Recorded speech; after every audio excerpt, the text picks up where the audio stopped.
what I need to do is own my own restaurant. So I quit my job as a restaurant manager, and took my assistant manager. We took every penny we could borrow, and we rented a restaurant in another town, and thought we would live the American dream of, opening our own restaurant. Of course, that was a disaster. We didn't have enough money to bootstrap it. We ended up giving it back to the guy who leased it to us. But along the way, on one Thursday night at 8:30, the phone rang, and it was my partner, Jim. He says, "Randy, what are you doing Saturday?" "Nothing really." "Why?" He says, "I want you to come over to the house and protect me." "Protect you for what? You got 3 big dogs. What are you worried about?" He said, "Well, I was at the gas station filling up my car. There was a guy on the other side of the pump. He started talking to me. He started talking about making money. So he's coming over to the house on Saturday afternoon to talk about making money, and I want you there because I think it's Amway." Now, I was 20 years old. All right? I said, "Amway? What's Amway?" He says, "You don't know what Amway is? That's the thing where they draw the circles and it's about making money." I said, "I don't know about circles, I don't know about Amway, but Jimmy, if this is about making money, we need to check this out because we're not making any money."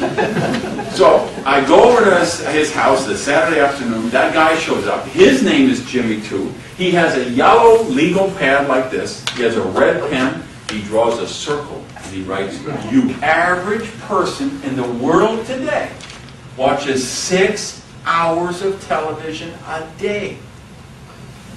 Real time. That's the actual statistic. 6 hours a day watching TV.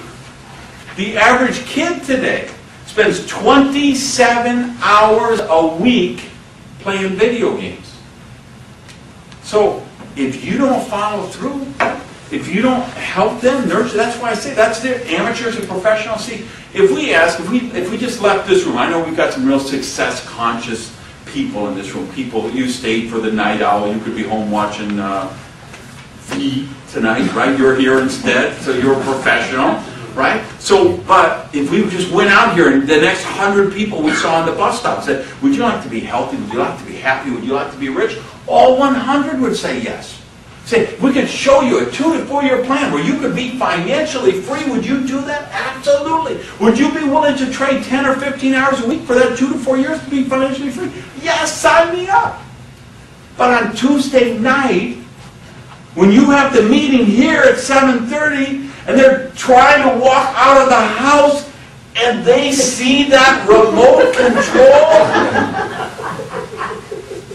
they can't make it past the remote control. Is the people who say, "I'm not interested in arguing for my limitations." That's what people do.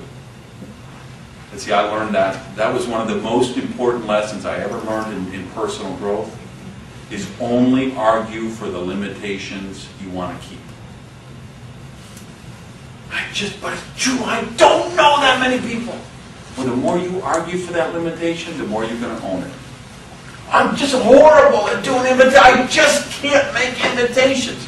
The more you argue for that, the more you're going to own it. If you make a choice, no, that's the skill set I need to develop to become a professional. That's how we break through. That's the personal development. That's the growth.